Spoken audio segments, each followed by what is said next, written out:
our first theme is really looking at those external factors. What do we think will be those external forces that really define the sector and how clients and operators make their choices as we go into the next year?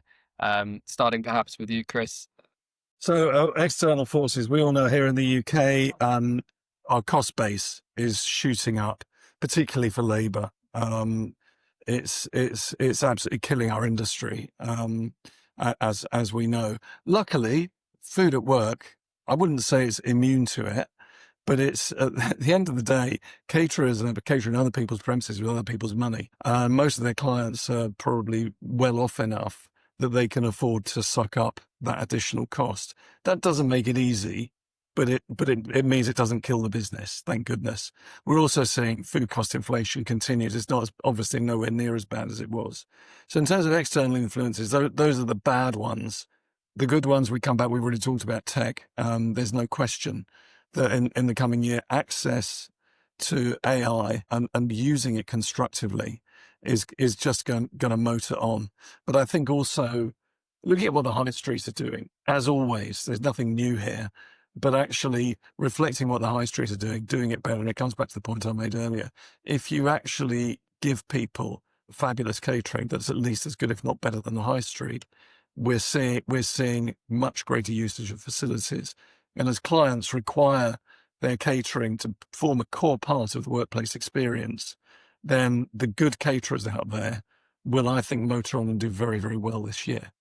Maybe down to you now, Peter. I agree with what Chris said, but I think another trend that I think is really going to be accelerating even further in 2026 is health. I think what we see is that food at work or food at education, schools, etc. It's for the majority of people, it's the place that you eat the most outside of home. And that's a quite unique place and position to be in. I think as we see the younger generation starting to come up into the workforce, into the workplace to a higher degree, I think the focus on tracking your calories, tracking your nutrition, tracking your CO2 impact, maybe even integrating it with your other health apps so you can track your day-to-day on a larger scale, I think is going to be a trend that we will see a lot of, and at least something we will be investing quite a lot into, because at least we can see it on our own employees. I think especially the one maybe sub 30, I really, really care a lot about the nutritional intake and those things. And I think that's going to be an increasing trend in the year to come. And Simon, over to you. What trends do you think operators shouldn't be ignoring as we go into the next year? So Chris mentioned sustainability and ESG earlier. Peter just mentioned about health and wellness and healthy eating and nutrition, etc.